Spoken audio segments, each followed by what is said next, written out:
ظاہر کے گناہ بھی چھوڑ دو اور باطن کے گناہ بھی چھوڑ دو، اور جو گناہ نہیں چھوڑے گا تو جو کرے گا پھر اس کی سزا بھی پائے گا۔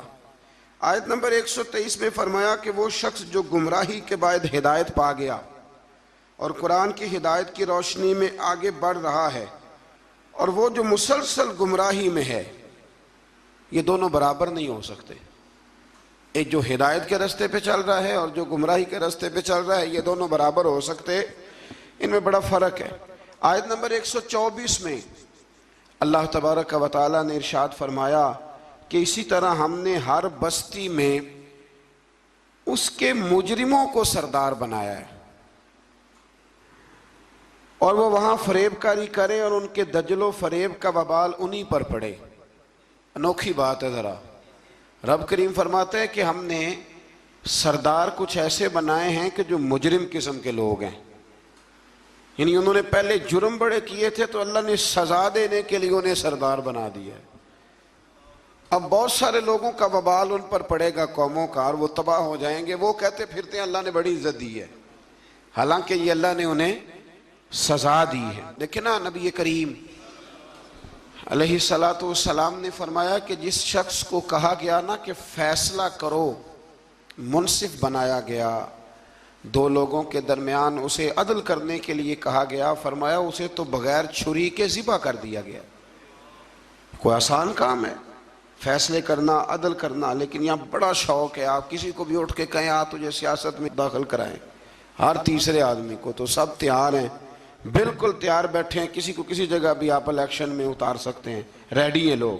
لیکن فرمایا کہ مجرموں کو بعض جگہ پہ ہم نے سردار بنایا تاکہ ان پر بہت ساری چیزوں کا وبال۔ یہ قرآن پاک ہے، یہ 8واں سپارہ ہے، یہ سورہ انعام پڑھ رہا ہوں، یہ آیت نمبر 124 ہے، اور اس آیت کی اینک لگا کے پھر آپ دیکھیں کہ کتنے کتنے بڑے مجرم دنیا میں حکمران بنے ہوئے ہیں۔ یہ اینک لگا کے آپ دیکھیں گے تو آپ کو پتہ چلے گا۔ اسی طرح آیت نمبر 125 میں فرمایا جب ان کے پاس کوئی نشانی آتی ہے تو کہتے ہیں کہ ہم ہرگز ایمان نہیں لائیں گے حتیٰ کہ ہمیں بھی اسی کی مثل دیا جائے جس طرح کے رسولوں کو دیا گیا ہے۔ کہتے ہیں ہم پہ بھی وہی آئے، ہمارے پاس بھی فرشتہ آئے تو پھر ہم ایمان لائیں گے۔ تو رب فرماتا ہے یہ تو اللہ کو بہتر پتہ ہے نا کہ اس نے اپنے رسولوں کو کیا دینا ہے۔ اب یہاں یہ مسئلہ بن گیا کہ لوگ کہتے ہیں بھائی نہیں وہی چیز ہمیں بھی نظر آئے گی تو پھر ہم آگے بڑھیں گے۔ اللہ کریم نے فرمایا یہ رب کریم کو زیادہ پتہ ہے۔ آیت نمبر 126 کے اندر فرمایا سو اللہ جس کو ہدایت دے اس کا سینہ اسلام کے لیے کھول دیتا ہے، اور جس کو اللہ گمراہی مقدر فرماتا ہے یا فرمانا چاہتا ہے تو اس کے سینے کو قبول حق کے لیے گھٹا ہوا اور تنگ کر دیتا ہے۔ جب لوگ گناہ کرتے ہیں نا تو ان پر ہدایت کے راستے بند ہوتے ہیں۔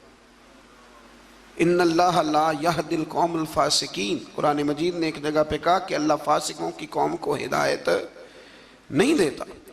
جب گناہ زیادہ انسان کرتا ہے تو اسے بڑی سزا یہ ملتی ہے کہ اللہ تبارک و تعالیٰ اس کے لیے ہدایت کا راستہ بند فرماتا ہے، اور جب انسان نیکیاں کرتا ہے، کوئی خیر کا کام کرتا ہے، پھر اللہ تبارک و تعالیٰ اس کے حق میں رحمت والے فیصلے فرماتا ہے۔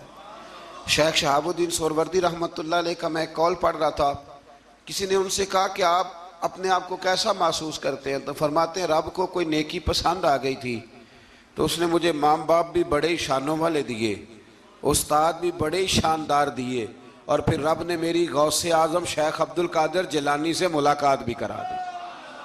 تو جب آپ کو نیکی کرتے ہیں تو پھر اللہ آپ کو اچھے اچھے رستے ہدایت کے عطا کرتا ہے۔ آیت نمبر 130 میں فرمایا اسی طرح بعض ظالموں پر بعض کو مسلط کر دیتے ہیں کیونکہ وہ معصیت کے کام کرتے ہیں۔ کئی دفعہ ظالم پر ظالم بھی مسلط ہو جاتا ہے، کئی دفعہ ظالم پر جب آنکھیں کھلتی ہیں تو انہیں سمجھ آتی ہے اوہو یہ تو مجھ سے بھی بڑا ظالم ہے، تو مل جاتے ہیں۔ اللہ سچی توبہ کی توفیق عطا فرمائے۔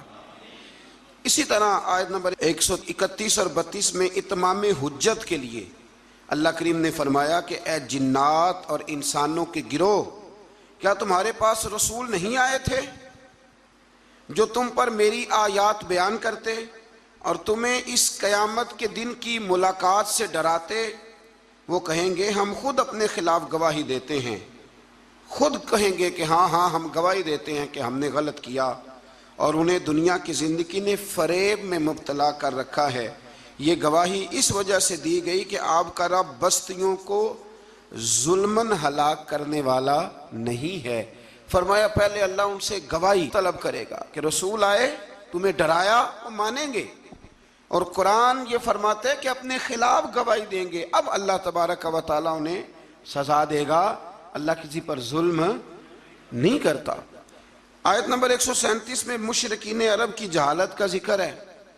جو فصل اللہ تعالیٰ اگاتا ہے اور جو مویشی اللہ پیدا فرماتا ہے، ان میں اللہ تعالیٰ کے ساتھ بتوں کو شریک کرتے، بلکہ بتوں کے حصے کو ضروری اور مقدس سمجھتے۔ اسی طرح اولاد کو قتل کرنا بھی مشرکین کی جہالت ہے۔ آیت نمبر 140 اور 141 میں اس بات کا بیان ہے کہ کفار و مشرکین نے زمانہ جاہلیت میں اپنے جانوروں اور اپنے کھیتوں کو 3 حصوں میں تقسیم کر دیا تھا۔ تو ان آیات میں اللہ نے فرمایا 3 حصوں میں انہوں نے بانٹ دیا تھا۔ وہ مویشی اور کھیت جن کے متعلق وہ کہتے تھے کہ ان سے نفع اٹھانا کسی شخص کے لیے جائز نہیں ہے، یہ ان کے باطل معبودوں اور بتوں کے لیے مخصوص ہیں، ان کو وہی شخص کھا سکتا ہے جس کو ہم کھلانا چاہیں، اور ان کو صرف وہی مرد کھا سکتے ہیں جو بتوں کی خدمت پر مامور ہوں۔ ایک پورا وہ ماحول بناتے تھے کہ یہ صرف وہ کھائیں گے جو بت خانے کے محافظ ہیں، اور کوئی نہیں کھا سکتے، عورتیں بھی نہیں کھا سکتی تھیں۔ اسی طرح بعض مویشیوں کو بتوں کے لیے خاص کر کے ان پر سوار ہونا اور سامان لادنا انہوں نے حرام کر دیا تھا کہ یہ جی ہمارے بت کے نام کا جانور ہے، نہ اس پر سامان رکھنا ہے اور نہ ہم نے اس کو کھانا ہے۔ اور بعض جانوروں پر وہ ذبح کے وقت اللہ کا نام ہی نہیں لیتے تھے، یعنی ان کو بتوں کے نام پہ ذبح کر کے ان کا استعمال ممنوع قرار دیتے تھے۔ قرآن نے بتایا کہ یہ ان کی خود ساختہ باتیں۔ ہمارے اندر یہاں فرق کرنا بڑا ضروری ہے۔ جب ہم کوئی جانور کسی مخصوص کام کے لیے مخصوص کرتے ہیں تو وہ دراصل اللہ کے لیے ہی ہوتا ہے۔ کسی بزرگ کو صرف اس کا اصحال ثواب ہو سکتا ہے، اس سے زیادہ اس کی کوئی حیثیت نہیں ہے۔ جس طرح آپ کہتے ہیں کہ ولیمے کے لیے بکرا رکھا ہوا ہے، عقیقے کے لیے رکھا ہوا ہے، ہاں کچھ باتیں غلط ہیں، وہ نہیں ہونی چاہیے۔ مجھ سے ایک دفعہ ایک دوست نے مسئلہ پوچھا کہ ہمارے گاؤں میں خواتین جو ہیں وہ 11 بیویوں کی کہانی پڑھواتی ہیں، اور پھر وہ کچھ لڈو منگواتی ہیں، اور جب اس پر ختم دیتی ہیں تو وہ کہتی ہیں کہ یہ مرد نے نہیں کھانا۔ اللہ تعالیٰ سمجھنے کی توفیق عطا فرمائے۔ میں نے ویسے اس کو یہ جواب دیا تھا، میں نے کہا کہ بیویوں کو بتاؤ کہ لڈو مرد نے نہیں کھانے، حالانکہ بنائے مرد نے ہیں۔ یہ کتنی عجیب بیوقوفی کی بات ہے کہ جس نے بنائے ہیں وہ نہیں کھا سکتا۔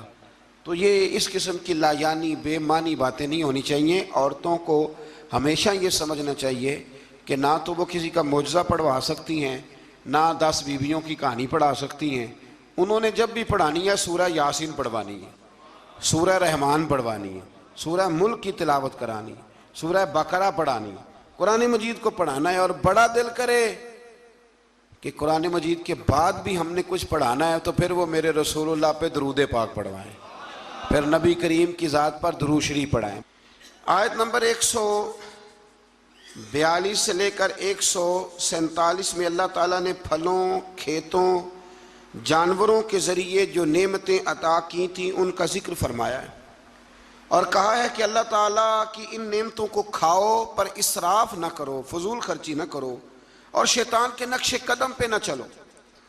پھلوں اور کھیتوں کی پیداوار میں اللہ تعالیٰ نے حق مقرر کیا ہے، عشر، کھیت کا عشر ہوتا ہے، فرمایا اس کو بھی ادا کرو، اور اسی میں حلال جانوروں کی اقسام بھی بیان فرمائیں، اور اس کے بعد ان قطعی حرام چیزوں کا بیان کیا جو پہلے بھی آ چکا ہے، اور یہ بھی فرمایا کہ یہود کی سرکشی کی وجہ سے ناخنوں والے جانوروں اور گائے اور بکری کی چربی کو ان پر حرام قرار دیا گیا تھا، انہوں نے اسے پگھلایا اور فروخت کیا۔ فرمایا بعض لوگ نافرمانی کرتے ہیں تو اللہ ان پر بعض چیزوں کو حرام قرار دیتا ہے۔ جو رب کریم کی زمین پر اللہ کی رضا کے مطابق چلتے ہیں اللہ انہیں بڑی آسانی عطا فرماتا ہے۔ آپ یقین کریں کبھی جب ہم پڑھتے ہیں نا پرانی قوموں کے حالات اور ان کے معاملات اور پھر امت مسلمہ کو دیکھتے ہیں تو آپ یقین کریں اللہ تعالیٰ نے ہمیں بڑا ہی آسان دین عطا فرمایا، بڑی آسان شریعت اور بڑا میٹھا اور ٹھنڈا طریقہ دین پر عمل کرنے کا۔ ہم بلا وجہ الجھ جاتے ہیں. بڑا سونا بڑا ٹھنڈا دین اللہ نے ہمیں عطا فرمائے. رب کریم ہمیں اس پر پورے عمل کی توفیق عطا فرمائے. آیت نمبر 149 میں فرمایا کہ ہر دور کے منکرین جو انکار کرنے والے تھے ایک نفسیاتی حربے کو بیان کیا. وہ جو کچھ بھی کر رہے ہیں کہ یہ اللہ کی مشیت ہے، اگر وہ نہ چاہتا تو ہم یہ سب کچھ نہ کر پاتے. یہ اکثر لوگ کہتے ہیں کہ اگر اللہ نہ چاہتا تو ہم یہ کام نہ کرتے. یہ ایک نفسیاتی حربہ ہے کہ اللہ نے طاقت دی ہے نا جی، تو یہ ایک نفسیاتی، اس کا بیان اللہ کریم نے یہاں ان آیات مقدسہ میں فرمایا. در حقیقت بات یہ ہے کہ اللہ کی مشیت اور ہے اور اس کی رضا اور ہے. مثلا مجرم کو سزا دینا اس کی مشیت ہے، لیکن اس کی رضا میں ہے کہ کوئی اس کی نافرمانی نہ کرے. اگر سب کو جبری طور پر اطاعت کے رستے پر ڈالنا اللہ تعالیٰ کی مشیت ہوتی تو پھر کسی کی مجال نہ ہوتی کہ اس کا حکم نہ مانے. دیکھیں نا، مشیت اور ہوتی ہے، رضا اور ہوتی ہے. اللہ کی یہ رضا نہیں کہ اس کے بندے دوزخ میں جائیں، لیکن اس نے قانون بنایا ہے کہ اگر تم نافرمانی کرو گے تو دوزخ میں. تو یہ رضا نہیں، یہ اللہ کی مشیت. تو یہ اللہ نے طاقت نہیں دی لوگوں کو، اس لیے نہیں دی تھی کہ وہ ظلم کریں، لیکن اگر انہوں نے ظلم کیا ہے تو اب انہیں سزا بھی ملے گی. تو یہ شخص نہ کوئی کہے کہ وہ اللہ کی دی ہوئی طاقت سے معاذ اللہ. یہ بہت سارے لوگ بیوقوفی والی باتیں کرتے ہیں. ایک دفعہ بزرگوں نے لکھا ہے کہ ایک شخص جو تھا وہ کسی کے باغ سے روز پھل توڑ کے کھا جایا کرتا تھا. تو مالک بڑا سیدھا سادہ تھا. تو مالک اس کو کہتا کہ بھئی تو روز میرے باغ سے پھل توڑ کے کھاتا ہے. تو وہ کہتا باغ بھی اللہ کا ہے، زمین بھی اللہ کی ہے، اور میں بندہ بھی اللہ کا ہوں. وہ چپ کر جاتا، سادہ آدمی تھا. بہت سارے لوگ کہتے ہیں نا جی. آ کے ایک صاحب مجھے کہنے لگے جی کل میرے ساتھ بڑا عجیب معاملہ ہوا. ایک بندے نے مجھے کہا تجھے قسم ہو اللہ کی جو جیب میں ہے سارا کچھ دے دے. اور میں نے کہا نہیں دینا چاہیے. تو وہ مجھے مشورہ دینے لگا، کہنے لگا حضرت جی اس نے اللہ کی قسم دی تھی. تو میں نے کہا مکان کتنے مرلے کا تیرا؟ کہنے لگا ہے 10 مرلے کا. کتنے کا ہے؟ کہنے لگا جی اللہ کا شکر ہے 60-70 لاکھ کا ہوگا. میں نے کہا ایک بندہ بلاؤں تجھے قسم دے تو اس کے نام رجسٹری کر دینا. کہنے لگے نہیں یہ نہیں ہو سکتا. تو میں نے کہا یہ کیسی کچی بات ہے کہ 500-700 کے لیے تجھے یاد ہے کہ یہ جائز ہے. لیکن وہ میرے دادا جی ایک بات کہا کرتے تھے، وہ دیہاتی لوگ ہوتے تھے تو دیہات کی مثالیں کئی دفعہ بڑی یاد رہ جاتی تھی.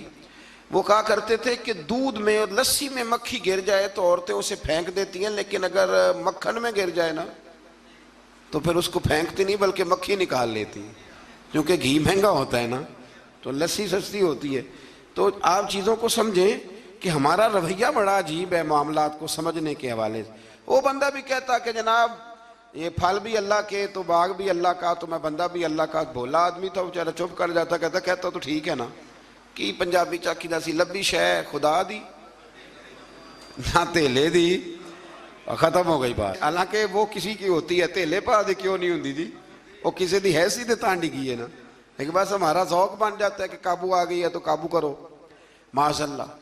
تو وہ بیچارہ بڑا پریشان تھا. تو ایک دن اس نے نا اپنے ایک شہر کے عالم سے بات کی. اس نے کہا کہ جناب وہ میرے ساتھ تو بڑی مصیبت بن گئی ہے. وہ روز پھل توڑ کے لے جاتا ہے اور کہتا ہے زمین بھی اللہ کی، باغ بھی اللہ کا، کھانے والا بندہ بھی اللہ کا. تو عالم کہنے لگے میں بھی تمہیں نسخہ دیتا ہوں، کل اس پہ استعمال کرنا. میں کہا ٹھیک ہے جی.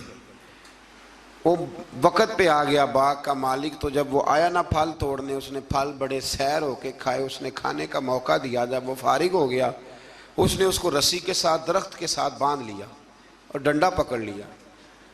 اور جب مارنے لگا تو کہنے لگا یہ کیا؟ کہنے لگا یہ چھڑی کی توفیق بھی اللہ کی، رسا بھی اللہ کا، باندھنے والا بندہ بھی اللہ کا. اب تجھے جو پھینٹی لگے گی وہ بھی اللہ کی دی ہوئی طاقت سے لگے گی معاذ اللہ. اب تو کھا. وہ کہنے لگا معاف کر دو، آج کے بعد یہ کام نہیں کروں گا. تو کہتے ہیں جی مشیت ہے جی اللہ کی، اللہ نہ کرتا معاذ اللہ تو ہم. تو یہ ایک نفسیاتی جھوٹ ہے، اس کو آپ سمجھ لیں، آپ اس پر غور فرمائیں. تو یہاں بہت سارے لوگ یہ ظلم کرتے ہیں اور دین کی حدوں کو پامال کرتے ہیں. اللہ تعالی ہمیں سمجھنے کی توفیق عطا فرمائے. آیت نمبر 152 سے لے کر 161 تک میں اللہ تعالیٰ نے فرمایا، غالباً 9 باتوں کا حکم دیا ہے. سب سے پہلے ارشاد فرمایا کہ اللہ کے ساتھ کسی کو شریک نہ ٹھہرانا. دوسرے نمبر پہ فرمایا والدین کے ساتھ اچھا سلوک کرنا. تیسرے نمبر پہ فرمایا تنگ دستی کے خوف سے اولاد کو قتل نہ کرنا۔ اب تو بڑے بڑے لوگ عالم فاضل ہو کے کہتے ہیں بچے تھوڑے پیدا کرو، حالانکہ میرے نبی کریم علیہ السلام نے فرمایا اس عورت سے نکاح کرنا جو محبت زیادہ کرنے والی ہو اور بچے زیادہ پیدا کرنے والی ہو۔ تو یہاں معیار کیا ہے؟ تنگ دستی کے خوف سے اولاد کو قتل نہ کرو، اور فرمایا ظاہری اور چھپی ہوئی ہر قسم کی فحاشی سے بچو، اور نمبر 5 پہ فرمایا قتل ناحق نہ کرو، نمبر 6 پہ فرمایا یتیم کا مال ناجائز طریقے سے نہ کھاؤ، اور نمبر 7 فرمایا لین دین میں ناپ تول پورا کرو، 8 پہ فرمایا بلا تمیز سب کے ساتھ انصاف کرو، اور نمبر 9 میں ارشاد فرمایا کہ اللہ کے ساتھ کیے ہوئے وعدے کی پاسداری بھی کرو۔ تو اللہ تبارک و تعالیٰ نے ان 9 چیزوں کو بیان کیا، اور سمجھ لیں یہ خلاصہ بیان کیا میرے رب کریم نے، یہ پورے دین کا خلاصہ ہے۔ اور یہ ساری چیزیں بیان کرنے کے بعد ارشاد فرمایا کہ یہی سیدھا راستہ ہے، گروہ بندی چھوڑ کر اسی راستے کی پیروی کرو، اور کتاب الہی کے احکام کو ملحوظ خاطر رکھو، اور جو لوگ ایمان لانے کے لیے نشانیاں طلب کرتے ہیں ان کے پاس فرشتے آئیں یا اللہ تعالیٰ خود آئے یا اس کی کوئی نشانی آئے، قرآن نے بتایا کہ جس دن عالم غیب کی نشانیاں آئیں گی تو پھر ان منکرین کے لیے ایمان لانا بھی نفع بخش نہ ہوگا۔ جو دیکھ کر کلمہ پڑھے گا فرعون کی طرح اس کا کلمہ پھر قابل قبول نہیں ہوگا۔ یہ تو قابل قبول تب ہے کہ یؤمنون بالغیب، کہ تو بغیر دیکھے ایمان لے آ۔ اور یہ بھی فرمایا کہ اے رسول جنہوں نے دین کو گروہوں میں بانٹ دیا ہے آپ کا ان سے کوئی تعلق نہیں ہے، جنہوں نے بانٹ دیا اللہ تبارک و تعالیٰ کے دین کو، یہودیوں نے عیسائیوں نے تقسیم کر دیا۔ آیت کے اندر اللہ تبارک و تعالیٰ نے حقیقت ایمان، روح ایمان اور مسلمانوں کے مقصد حیات کو بیان فرمایا۔ یہ آیت پورے دین کا لب لباب ہے، نماز، روزہ، حج، زکوٰۃ، وضو، غسل، صدقات، خیرات، عبادات، ان سب کا نچوڑ ہے۔ فرمایا کل اے محبوب فرما دے، جو بڑی پیاری باتیں تھیں وہ اللہ نے محبوب سے کل کہہ کے سنی ہے۔ کہا محبوب ذرا کہو کیا، ان صلاتی و نسکی و محیای و مماتی للہ رب العالمین۔ فرمایا محبوب فرما دیجئے کہ بے شک میری نماز، میری قربانیاں، میرا دنیا میں ظاہری طور پہ رہنا یا میرا پردہ کر جانا سب اس رب کے لیے ہے جو تمام جہانوں کے پالنے والا ہے۔ یہ لب لباب ہے۔ حضرت مجدد الفسانی رحمۃ اللہ علیہ فرمایا کرتے تھے 3 چیزوں کا نام دین ہے، علم، علم پر عمل، اور عمل میں اخلاص، ریاکاری نہ ہو۔ فرمایا 3 کام کر لے تیرا دین مکمل ہو جائے گا۔ ختم ہو گئی بات۔ آگے پھر سورہ اعراف شروع ہوتی ہے۔ اعراف کے معنی بلندی کے ہیں، اس کا معنی جاننا اور پہچاننا بھی ہے۔ اصحاب اعراف کے بارے میں ایک قول تو یہ ہے کہ ان کی نیکیاں اور گناہ برابر ہوں گے، ان کا مقام جنت اور دوزخ کے درمیان ہوگا۔ یہاں یہ وہ لوگ ہیں جو اہل جنت اور اہل جہنم کو پہچاننے والے ہوں گے۔ یہ اعراف والے نا، ایک جنتی ایک جہنمی، اور درمیان میں اعراف، یعنی جس کی ایک گناہ زیادہ ہو گئے تو جہنم میں گیا، اور جس کی نیکیاں زیادہ ہو گئی اللہ کے فضل سے وہ تو جو کچھ برابر برابر والے ہیں ان کے لیے مقام اعراف ہے، ان کے لیے مقام اعراف ہے۔ اور کچھ نے لکھا ہے نہیں یہ تو بلند مقام ہے، یہاں تو اللہ فرشتوں اور نبیوں کو جگہ عطا فرمائے۔ بعض مفسرین نے یہ قول بھی بیان فرمایا۔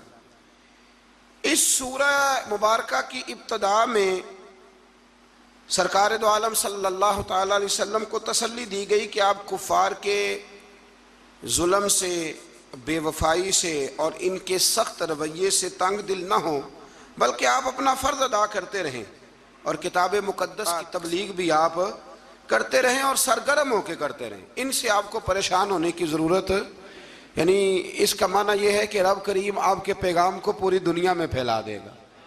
گھوڑا جب دوڑتا رہتا ہے تو وہ اپنی منزل تک پہنچ جاتا ہے، لیکن جو جھاڑیاں اس کے پیروں کو لگتی ہیں وہ لگتی تو ہیں، لیکن اگر وہ چلتا رہے تو وہ نیچے ہی رہ جاتی ہیں۔ تو یہ نبی پاک کے وسیلے سے مجھے تو یوں لگتا ہے رب نے ہمیں سمجھایا ہے کہ تم نہ اپنا کام کرتے رہو، کسی کے سخت رویے کو ملحوظ خاطر لانے کی کوئی ضرورت ہے۔ اس سے آگے آیت نمبر 5 کے اندر اللہ کریم نے بتایا ہے کہ بعض بستیوں میں دوپہر کو سوتے ہوئے عذاب آیا، اور جب عذاب آیا تو پھر ان کے مکینوں نے اقرار کیا کہ ہاں ہم ظالم ہیں، یہ ہمارے ظلم کی وجہ سے آیا۔ قیامت کے دن اعمال کا وزن کیا جانا حق ہے، وزن کیا جائے۔ جن کی نیکیوں کا پلڑا بھاری ہوگا وہ فلاح پائیں گے اور کامیاب ہوں گے، اور جن کی نیکیوں کا پلڑا ہلکا ہوگا وہ نقصان اٹھانے والوں میں سے ہوں گے۔ آج میں زمین میں انسان کے آباد کرنے اور ذرائع معاش مہیا کرنے کی نعمتوں کا ذکر فرمایا، اور فرمایا بہت کم لوگ ہیں جو شکر ادا کرتے ہیں، بڑے کم ہیں جو شکر ادا۔ اللہ فرماتا ہے شکر ادا کرنے والے تھوڑے ہیں، اور ناشکری کرنے والے آٹومیٹک بات ہے، ناشکری کرنے والے۔ اچھا وہ کبھی کبھی میں سوچتا ہوں کہ کدی رجیا بندہ ملے نا، کوئی پیسے ہیں تو پاکستان میں جو لوگ دنیا کے مالداروں میں شامل ہو گئے ہیں نا، پاکستان کے نہیں، ایشیا کے نہیں، دنیا کے مالداروں میں، ان کے کاروبار بھی ابھی جاری ہیں، اور ابھی تک انہوں نے جھاڑو پکڑا ہوا ہے پیسے جمع کرنے کا، سیر ہونے کا کوئی جگہ کوئی مقام۔ آپ یقین کریں، ایک مشورہ چھوٹا سا، اس پہ عمل کر کے دیکھیں، کبھی نہ زندگی میں کبھی اللہ کی رضا کے لیے تھوڑی دیر کے لیے پیسوں کے دولت کے چکر سے نکل کے بھی دیکھیں، فقط شکر والا ذہن بنائیں۔ یعنی میری رائے یہ ہے کہ رمضان المبارک الحمدللہ 2 دن رہ گئے ہیں پہلا عشرہ ختم ہونے میں، یہ 2 دن پورے، صرف 2 دن، زیادہ کی طلب نہیں کرنی، بس جتنے پچھلے ملے ان پہ صرف شکر ہی کرنا ہے۔ اور بھائی سنو، فضل کی طلب تو ہر وقت کرنی ہے، لیکن پچھلے کا شکر ادا کریں۔ لَإِن شَكَرْتُمْ لَأَزِيدَنَّكُمْ، شکر کرنے سے نعمتیں محفوظ ہو جاتی اور اللہ ان میں اضافہ فرما دیتا ہے۔ اللہ سمجھنے کی توفیق عطا فرمائے۔ آیت نمبر 12 سے لے کر 28 تک پھر حضرت آدم علیہ السلام اور جناب حوا کا واقعہ، پھر شیطان کی وہ ساری بات۔ یہ واقعہ قرآن پاک میں کم و بیش 7 جگہ پہ بیان ہوا ہے۔ یہاں بھی بیان کیا گیا کہ اللہ تعالیٰ نے اس کو کہا سجدہ کر، پر اس نے سجدہ نہ کیا، اور نہ کرنے کے بعد پھر اس نے یہ کیا کہ حضرت آدم علیہ السلام کے پاس گیا اور ان سے بھی اجتہادی خطا کرائی۔ میں جو لفظ بول رہا ہوں اس پر غور کریں، اجتہادی خطا، یہ لفظ آپ نے یاد رکھنا ہے۔ یہ حضور نے فرمایا کہ مجتہد جو ہوتا ہے نا، جو بالغ نظر ہوتے ہیں لوگ، جن کی پوری نظر ہوتی ہے معاملات پہ، وہ اگر کبھی بھول جاتے ہیں تو اس کا مطلب ہے کہ وہ چیزوں کو سمجھنے میں کسی جگہ ان سے اگر بھول ہو گئی تو اللہ اسے ان کی سزا نہیں دیتا، بلکہ وہ ایک اجتہادی خطا ہے، خلاف اولا ہے۔ یہ کام حضرت آدم علیہ السلام سے بھی ہو گیا۔ وہ شیطان نے پھر جا کے ان سے کہا، جب وہ جنت میں چلے گئے تو ان سے جا کے کہنے لگا کہ آپ اگر جس درخت کا پھل کھانے سے اللہ نے روکا ہے اگر آپ کھا لیں گے نا تو آپ حیات ملے گی، کبھی مریں گے نہیں۔ تو پھر وہ پھل انہوں نے کھا لیا۔ پھر آپ اس واقعے کی تفصیلات کو جانتے ہیں۔ ان آیات میں اللہ کریم نے بالخصوص یہ ذکر فرمایا ہے کہ پھر شیطان نے رب کریم سے کہا کہ مجھے مہلت دے تاکہ میں تیرے بندوں کو گمراہ کروں۔ اللہ نے اسے مہلت عطا کی۔ کب تک مہلت دی؟ اللہ تبارک و تعالیٰ نے قیامت تک کے لیے مہلت عطا کی۔ تو میرے بھائی، شیطان مہلت لے کے آیا گمراہ کرنے، اب وہ تو آیا تھا گمراہ کرنے، تو اگر ہم اسے پکی دوستی کر لیں، یارانہ ہی کر لیں، ہم اس کو پہچانے ہی نہ اپنے دشمن کو، اور قرآن نے درجنوں جگہ پہ کہا کہ صرف دشمن نہیں، تمہارا کھولا ہوا دشمن ہے، اعلانیہ دشمنی کرتا ہے، اسے پہچانیں، اس کا خیال کریں، اس پر توجہ کریں۔ ہم ایسے بزرگوں کو بھی جانتے ہیں کہ جن کو شیطان سمجھتا تھا کہ ان پر ہمارا داؤ نہیں چل سکتا، سمجھتا تھا وہ، اور کچھ رب کے بندے ایسے جن سے ویسے ہی بھاگ جاتا ہے۔ حضور نے فرمایا میرا عمر جس گلی سے گزرے شیطان رستہ ہی بدل جاتا ہے۔ دیکھیں نا، 2 قسم کے لوگ ہیں جن کو آپ خوش آمدید کہہ کے گلے لگاتے ہیں، اور کچھ ایسے ہیں جو آپ کو دیکھ کے رستہ بدل جاتے ہیں۔ میں کبھی کبھی بڑا خوش ہوتا ہوں، محلے کی کسی گلی سے گزرتا ہوں تو کسی بچے نے اونچی آواز کر کے ڈیک لگایا ہو تو چھوٹی کر دیتا ہے یا بند کر دیتا ہے، بلکہ کئی دفعہ بڑا لطف آتا ہے کہ وہ بچہ بند کر رہا ہے تو دوسرا اسے کہہ رہا ہے کی تکلیف ہے، کیوں بند کر رہا ہے؟ تو کہتا پیر صاحب گزر رہے ہیں، تھوڑی دیر ٹھہر جا۔ تو الحمدللہ تعالی ہم نے کیا کر لینا ہے، نہ بھی وہ کرے تو یہاں تو اپنے بچوں پہ اللہ ماشاءاللہ کم زور چلتا ہے لوگوں کا، تو پھر دوسرے کا بچہ حیا کرے۔ تو کچھ چیزیں ایسی ہوتی ہیں جن کی وجہ سے شیطان کو قابو کیا جا سکتا ہے۔ آیت نمبر 24 میں اللہ تعالیٰ نے بیان فرمایا ہے کہ پھر انہیں جنت سے زمین پہ اتارا گیا اور مقررہ مدت تک کے لیے یہاں رہنا ٹھہرایا گیا۔ پھر اللہ تعالیٰ نے مقصد لباس بیان کیا ہے کہ لباس پہننے کا کیا مقصد ہے۔ فرمایا ہم نے بنی آدم پر لباس اس لیے اتارا ہے کہ ان کی ستر پوشی ہو، ستر پوشی، پردہ ہو اور سامان زینت ہو، اچھے لگے لباس پہن۔ اور سب سے بہتر لباس تقوی کا لباس ہے، اس سے بندے کی زیادہ پردہ پوشی ہوتی۔ پھر بنی آدم کو متنبع کیا گیا کہ شیطان کے مکر و فریب میں نہ آئیں، اس کو یہ ملکہ دیا گیا ہے کہ وہ تمہیں ہر جہت سے دیکھ لیتا ہے۔ اللہ تعالیٰ نے لباس پردے کے لیے دیا ہے اور زینت کے لیے دیا ہے۔ تو اگر کوئی لباس اس طرح کا پہننے جس سے پردہ ہی نہ ہو رہا ہو، پھر اس کا مطلب ہے وہ لباس کے مقصد کو نہیں سمجھا۔ کھلا لباس پہنے، چست لباس نہ پہنے، وسیع لباس پہنے جس سے آپ کو بہت ساری چیزیں سمیٹنے کا موقع ملے۔ گرمیاں شدید آئیں گی تو بہت سارے نوجوان شارٹ نکریں پہن کے وہ گھومیں گے، انہیں ڈرنا چاہیے اللہ تعالیٰ سے۔ میں پوچھتا ہوں کئی دفعہ بچوں سے کہ یہ تھوڑا سا جو آپ نے پاجامہ کاٹ لیا ہے تو اس سے کس قدر زیادہ آپ کی گرمی ختم ہو گئی ہے۔ سمجھے چیزوں کو، مطلب ہم جان بوجھ کے اس کام کی طرف لپکتے ہیں کہ جو کام بڑا ہی ناپسندیدہ ہے۔ اللہ تعالیٰ ہمیں سمجھنے کی توفیق عطا فرمائے۔ آیت نمبر 32 و 33 میں فرمایا کہ اے بنی آدم، ہر عبادت کے وقت لباس زینت کو اختیار کرو اور اسراف سے بچتے رہو۔ اسراف سے بچتے ہوئے اللہ تعالیٰ کی نعمتوں سے استفادہ کرو۔ پاکیزہ چیزیں خواہ لباس ہو یا خوراک ہو مومنوں کے لیے حلال ہیں۔ اللہ نے ظاہر اور باطن میں بے حیائی، گناہ اور حق سے نکل جانے کو حرام قرار دیا ہے۔ باقی کسی کے پاس پیسے ہوں تو وہ 10,000 کی ایک وقت روٹی کھا لے تو اس کے لیے وہ ناجائز نہیں ہے، وہ 10 لاکھ کا بھی لباس پہن لے تو اس کے لیے منع، لیکن اسراف سے بچے، فضول خرچی سے بچے۔ کچھ لوگ ایسے ہیں جن کے پاس چیزیں ہوتی ہیں پھر بھی چھپاتے ہیں کسی کو پتہ نہ چل جائے۔ یعنی سادگی اس کا نام نہیں ہے کہ آپ پیسے اندر چھپا کے پرانے کپڑے پہن کے نکلیں، یہ سادگی ہے، یہ کنجوسی ہے۔ نبی کریم علیہ السلام نے نا، حضور صلی اللہ تعالی وسلم نے ایک شخص کو دیکھا تھا کہ پھٹے پرانے کپڑے پہنے ہیں، تو حضور نے آواز دی، فرمایا تیرے اوپر تو بڑا فضل ہے اللہ کا۔ حضور الحمدللہ، تو فرمایا اچھے کپڑے پہنا کر، رب کریم جب نعمت دیتا ہے تو اثر دیکھنا پسند فرماتا ہے۔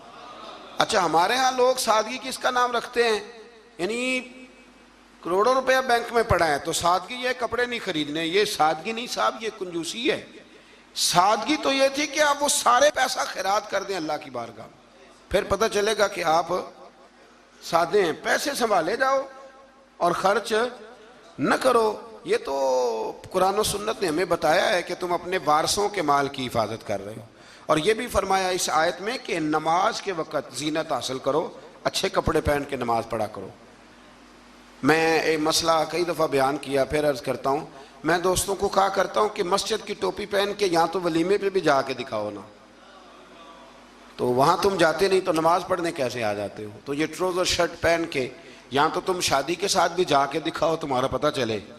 تو اگر تم شادی کی تقریب میں ٹروزر شرٹ کے ساتھ ان کپڑوں کے ساتھ نہیں جاتے تو پھر تم نماز پڑھنے کیسے آ جاتے؟ لوگوں کی محفل میں جانا پسند نہیں کرتے تو اللہ کی بارگاہ میں کیسے پسند کر لیا؟ ایک نعت خان صاحب کو ایک دن میں نے دیکھا، بڑا شاندار ویسٹ کوٹ پگڑی اور بڑا خوبصورت لباس محفل میں پھر کچھ دنوں کے بعد ایک شادی میں ملاقات ہو گئی تو ان کا حال ہی بڑا برا تھا۔ اینک بھی کچھ لوگ مطلب لگا لیتے ہیں، مجھے نہیں سمجھ آتی کالی اینک کا کیا ترجمہ ہے، وہ لگا لیتے ہیں، کالی اینک لگائی ہوئی ہے اور جناب بال بڑے شاندار، تو مجھے مل گئی تو میں نے السلام علیکم کے ساتھ ہی کہا، میں نے کہا عاشق رسول صاحب کیا حال چال ہے؟ ماشاءاللہ۔ بڑا گھور کے دیکھنے لگے، کہنے لگے پیر صاحب، میں نے کہا خدا کے بندے مجھے بھی دیکھ اور اپنے آپ کو بھی دیکھ، میں الحمدللہ تمہیں جس طرح محفل میں ملوں گا شادی کی تقریب میں بھی اسی طرح ہی ملوں گا۔ یہ کیا بات ہوئی کہ آپ تھوڑا سا رویہ آپ کا بدل جائے جب تھوڑا ادھر ادھر دائیں بائیں جانا ہو؟ یہ کوئی مطلب نہیں ہے۔ اچھا لباس پہن کے آپ نماز پڑھیں گے۔ آیت میں رسول کرام جتنے بھی اللہ کے رسول آئے ان کی اطاعت کرنے والے کو تقوی اور عمل صالح کرنے والے کو جنت کی بشارت، جبکہ کفر تکذیب کرنے والے کو جہنم کی وعید سنائی گئی۔ آیت نے فرمایا کہ اللہ تعالیٰ کی آیات کو جھٹلانے والے اور تکبر کرنے والوں کے لیے آسمان کے دروازے نہیں کھولے جائیں گے، اللہ اکبر، اور نہ ہی وہ جنت میں داخل کیے جائیں گے۔ آیت نمبر 44 میں فرمایا اللہ تعالیٰ نے اہل جنت کے دلوں سے کینہ نکال دیا ہے. وہ ہدایت پانے والے اللہ کا شکر ادا کرتے ہیں کیونکہ اسی کے فضل سے ہدایت ملتی ہے. جنتیوں کے دلوں میں کینہ، تو نیچے دیکھ کے خیال کر لیں، اگر تو کسی کا کینہ نہیں تو انشاءاللہ جنتی ہے، اور اگر کوئی رولا ہے تو پھر بھی میں فتویٰ نہیں دیتا، صرف یہ مشورہ دیتا ہوں کہ رولا دور کر لو، وہ جو اندر معاملہ ہے اس معاملے کو ختم کر لو. اللہ سمجھنے کی توفیق عطا فرمائے. آیت نمبر 45 کے اور اس کے بعد کی آیات میں فرمایا اللہ تعالیٰ نے کہ آخرت میں جنتی جہنمیوں کو پکاریں گے کہ ہم نے تو اپنے رب کے وعدے کو سچا پایا ہے، بتاؤ تم نے کیسے پایا. جنتی جہنمیوں سے پوچھیں گے تو ان دونوں کے درمیان سے ایک پکارنے والا پکارے گا کہ ظالموں پر اللہ کی لعنت ہو. مزید فرمایا کہ جنتیوں اور جہنمیوں کے درمیان حجاب ہوگا اور اہل اعراف دونوں گروہوں کو ان کی نشانیوں سے پہچانیں گے اور جنتیوں کو سلام کریں گے اور جہنمیوں سے کہیں گے کہ تمہاری جماعت اور تمہارا تکبر، تمہاری جماعت، وہ جس جماعت کے تم لیڈر تھے، سربراہ تھے، جس برادری کے تم چیئرمین تھے، تمہاری جماعت اور تمہارا تکبر آج تمہارے کسی کام نہ آیا. جہنمی جنتیوں سے استدعا کریں گے، گزارش کریں گے کہ ہم پر تھوڑا سا پانی انڈیل دو، تھوڑا سا انڈیل دو، اور جو نعمتیں تمہیں عطا ہوئی ہیں ان میں سے تھوڑا سا ہمیں بھی دے دو. مگر اللہ تعالیٰ نے فرمایا کہ یہ چیزیں کافروں پر حرام ہیں، ان کے لیے ہیں ہی نہیں. اور جن لوگوں نے دین کو کھیل تماشا سمجھ رکھا ہے، اللہ ان سے فرمائے گا جس طرح تم نے قیامت کے دن کو فراموش کر رکھا تھا، آج ہم تمہیں نظر انداز کر دیتے. آیت میں اللہ تعالیٰ کی قدرت کی نشانیوں کا بیان فرمایا اور اس کے بعد فرمایا اپنے رب کو گڑ گڑا کر چپ کے اس کے عذاب سے ڈرتے رہو. یعنی اپنے رب کو جب پکارو تو گڑ گڑا کے پکارو اور اس کے عذاب سے ڈرتے رہو، اس کی رحمت کے یقین رکھتے ہوئے. اور زمین میں اصلاح کے بعد فساد. آیت کے اندر اللہ تعالیٰ نے باران رحمت یعنی بارش کے نظام کے بارے میں بتایا ہے کہ اس کی حکم سے ہوائیں پانی سے بھرے ہوئے بادلوں کو چلا کر لے جاتی ہیں اور بنجر زمین پر برسا کر اس میں اللہ کی نعمتیں پیدا کر دیتی ہیں. سبحان اللہ. فرمایا ہوائیں بھی میں ہی چلاتا ہوں، بارشیں بھی میں ہی برساتا ہوں، اور تمہاری بنجر زمین کو آباد بھی میں ہی کرتا ہوں. تم آتے ہو تو فصل باندھ کے نکل جاتے ہو، پھر کو کہنا عشر دے دو تو کہتا ہے خرچے نہیں پورے ہوندے، پھر سب ادھر الجھ جاتے. اسی طرح مردوں کو دوبارہ زندہ فرمائے گا. پھر فرمایا کہ اچھی زمین اللہ کے حکم سے سبزہ اگاتی ہے اور خراب زمین باغ و بہار نہیں لاتی. یہ مثالیں دے کے قرآن یہ بتاتا ہے کہ انسان کے دل و دماغ کی زمین کا حال بھی ایسا ہی ہے. یعنی پاکیزہ دل و دماغ میں ایمان قرار پاتا ہے اور اعمال کے ثمرات پیدا ہوتے ہیں، جبکہ خبیث دل و دماغ میں خیر کے پھل اور پھول پیدا نہیں ہوتے. کہتے ہیں جی میں تو بڑا عرصہ رہا ہوں پر مجھے تو وہاں سے کچھ نہیں ملا. تو اگر آپ پلستر کرا کے گئے ہوں دل پہ سیمنٹ کا تو پھر کیسے ملے گا؟ کچھ ایسے بھی ہوتے ہیں، کوئی آیا اور لے کے چلا گیا. ہاں، زمین سرسبز و شاداب ہونی چاہیے. ابو جال نے نا پکی چپس کرائی تھی، اوپر ٹائلیں لگوائی ہوئی تھی، تو سامنے آیتیں آتی رہیں پر اسے کوئی اثر نہ ہوا. خواجہ اویس کرنی نے دیکھا بھی نہیں، زیارت بھی نہیں کی. تو میرے رسول پاک نے فرمایا عمر جبہ لے جانا، شاباشی بھی دینا، جبہ بھی دینا، اور اسے کہنا میری امت کے لیے دعا بھی کرے. تو سمجھ لیں چیزوں کو کہ اندر کا بھی تھوڑا سا نا لحاظ رکھیں. اللہ سمجھنے کی توفیق عطا فرمائے. آیت نمبر 60 میں حضرت نوح علیہ السلام اور ان کی قوم کے حالات بیان کیے گئے کہ ان کی قوم کے سرداروں نے کہا کہ معاذ اللہ آپ تو کھلی گمراہی پہ ہیں. سردار نبی کو کہہ رہے ہیں کہ آپ گمراہ ہو گئے. سردار نبی کو، اگر حضرت نوح کی قوم کے سردار نبی کو کہہ سکتے ہیں کہ تم گمراہ ہو گئے، تو اگر آج کے سردار کسی مولوی کو کہہ دیں تو ان کو کوئی ٹینشن لینے کی ضرورت. یہ سرداروں کا طریقہ پرانا چلا آ رہا ہے، کہہ دیتے ہیں. حضرت نوح علیہ السلام نے فرمایا میں تو اللہ کا رسول ہوں اور میرا کام تمہاری خیر خواہی ہے اور تم تک دعوت حق کو پہنچانا ہے. اس کے بعد قوم نوح کی تکذیب، طوفان نوح اور نوح علیہ السلام اور ان کے ساتھ کشتی میں سوار افراد کے سوا سب کے غرق ہونے کا ذکر بھی اللہ تعالیٰ نے بیان فرمایا. پھر آیت نمبر 66 میں حضرت ہود علیہ السلام اور ان کی قوم عاد کا ذکر ہے۔ قوم عاد نے بھی اللہ کے نبی پر طعن کیا معاذ اللہ، اور کہا کہ آپ حماقت میں مبتلا ہیں معاذ اللہ، آپ تو احمق ہیں معاذ اللہ ثم معاذ اللہ، نقل کفر نہ باشا۔ پھر ہود علیہ السلام نے اپنی قوم کو وہی جواب دیا جو نوح علیہ السلام نے اپنی قوم کو دیا تھا۔ حضرت ہود نے قوم عاد کو انعامات الہیہ کا شکر ادا کرنے کی تلقین کی، انہوں نے انکار کر دیا، چنانچہ ان پر اللہ کا عذاب اور غضب نازل ہوا۔ آیات الہی کو جھٹلانے والوں کا اللہ تعالیٰ نے دنیا سے صفائی فرما دیا، ختم ہی ہو گئی حضرت ہود کی قوم۔ پھر حضرت صالح علیہ السلام اور ان کی قوم سمود کا ذکر ہے۔ قوم سمود کے مطالبے پر اللہ تعالیٰ نے حضرت صالح کو معجزے کے طور پر چٹان سے حاملہ اونٹنی،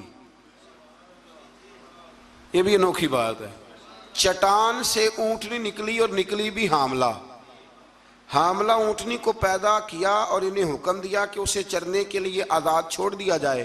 قوم سمود کے لوگ بڑے طاقتور تھے، یہ نرم زمین میں محلات بناتے اور پہاڑوں کو تراش کر ان میں گھر بناتے تھے، اتنی اللہ نے قوت دی تھی، گویا ان کو اپنی طاقت پر بڑا ناز تھا۔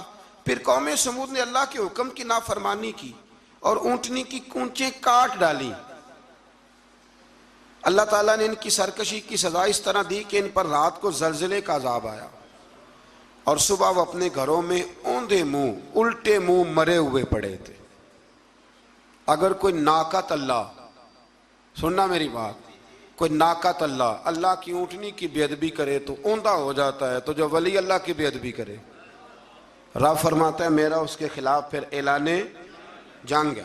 آیت نمبر 81 میں حضرت لوط علیہ السلام اور ان کی قوم کا ذکر ہے کہ وہ بے حیائی میں اپنے زمانے کے سب لوگوں پر سبقت لے گئے، اپنی جنسی خواہش کو غیر فطری طریقے سے پورا کرتے تھے۔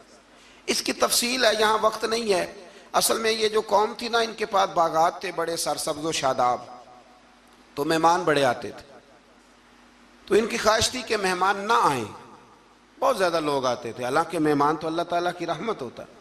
تو شیطان نے پھر انہیں ایک طریقہ بتلایا، مہمان آتے تو یہ معاذ اللہ مرد مردوں کے ساتھ بدفعلی کرتے، شیطان نے انہیں یہ طریقہ بتلایا، غیر فطری طریقے سے اپنی جنسی خواہش کو پورا کرتے۔ جب اللہ تعالیٰ کے نبی عذاب کا ڈر سناتے تو وہ حضرت لوط علیہ السلام کا مذاق اڑاتے، بالآخر اللہ تعالیٰ نے ان پر عذاب نازل کیا، اور یہ لواطت، مرد کا مرد سے بدکاری کرنا، اس کی سزا اللہ نے یہ دی کہ آسمان سے پتھر برسائے، اور اس طرح ان کا نام و نشان مٹا دیا، یہاں تک کہ لوط علیہ السلام کی وہ بیوی جو قوم میں لوط کی ہم خیال تھی، وہ بھی عذاب سے نہ بچ سکی، اور صرف حضرت لوط علیہ السلام اور ان کے ساتھ قبیلے کے جو چند نیک لوگ تھے وہ بچے۔ میں نے ایک دفعہ پہلے بھی بات بیان کی تھی، پھر ایک عرض کرتا ہوں، کبھی کبھی نا نوجوان جب موٹر سائیکلوں پہ اکٹھے بیٹھے ہوتے ہیں، یہ قرآن ہے نا جی، یہ کوئی بے حیائی کی بات نہیں، یہ قرآن ہے، قرآن اگر اس بات کو بیان کرتا ہے تو اس کا مطلب ہے یہ ضروری کام ہے۔ تو میں جب ان کو دیکھتا ہوں تو کئی دفعہ دل کو بڑی اذیت پہنچتی ہے کہ مطلب سر عام بچے شرارتیں کرتے ہیں اور ایسی غیر اخلاقی حرکتیں کرتے ہیں کہ جو پڑھے لکھے سمجھدار نوجوانوں کو زیب نہیں دیتی۔ ان کو سمجھنا چاہیے، خیال کرنا چاہیے۔ میں نے پہلے بھی ایک دفعہ کہا تھا، لیکن مسئلہ بتانا میری ذمہ داری ہے، بغیر داڑھی کے جو خوبصورت لڑکا ہوتا ہے اسے امرد کہا گیا، امرد، یعنی اس کا حکم اسی طرح جس طرح آپ کسی عورت کو بے پردہ دیکھتے، وہ امرد ہے بغیر داڑھی۔ اور حضرت سیدنا حسن بصری کے پاس ایک نوجوان آیا تو وہ رو پڑا، آپ نے فرمایا کیوں روتے ہو؟ کہنے لگا حضور میں بڑا پکا حافظ تھا، میں نے 12-14 مصلے قرآن پاک کے سنائے۔ فرمایا پھر کیا ہوا؟ کہنے لگا حضور اللہ نے سزا دی ہے، میں قرآن بھول گیا ہوں۔ فرمایا کس طرح؟ فرمانے لگے کہ بے ریش بغیر داڑھی والے خوبصورت لڑکے کو گندی نظر سے دیکھ بیٹھا تھا، اللہ نے یہ مجھے سزا دی۔ پھر حضرت حسن بصری نے طریقہ بتلایا، پھر اس نے توبہ کی، تو سمجھ لیں کہ یہ اتنا برا فعل ہے کہ یہ کرنے والے پر آسمان سے پتھر برستے ہیں۔ حضرت لوط کی قوم پر تو آج اگر قوم یہ کام کرے، ہم جنس پرستی، عورتوں کا عورتوں کے ساتھ، شادی ہونے تک کے واقعات، عورت کے عورت کے ساتھ، مرد کے مرد کے ساتھ، لوگ اس کو آزادی کا نام دے رہے ہیں۔ یہ آزادی نہیں، یہ بے حیائی ہے، یہ فحاشی ہے، یہ عریانی ہے۔ اللہ تعالیٰ ہمیں سمجھنے کی توفیق عطا فرمائے۔ پھر آخر میں آیت نمبر 86 میں اللہ تعالیٰ نے اس پارے کی جو آخری آیات ہیں اس میں اللہ تعالیٰ نے حضرت شعیب علیہ السلام اور ان کی قوم کا ذکر فرمایا۔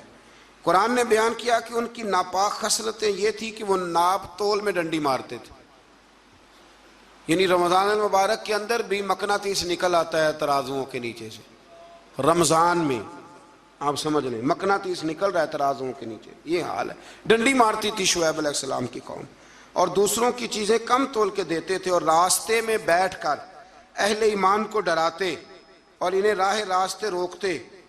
انہیں بھی کہا گیا کہ فساد فی الارض سے باز آؤ اور اپنی پہلی سرکش امتوں کا انجام دیکھ لو، لیکن وہ بھی باز نہ آئے تو پھر اللہ نے ان پر بھی عذاب نازل فرمایا۔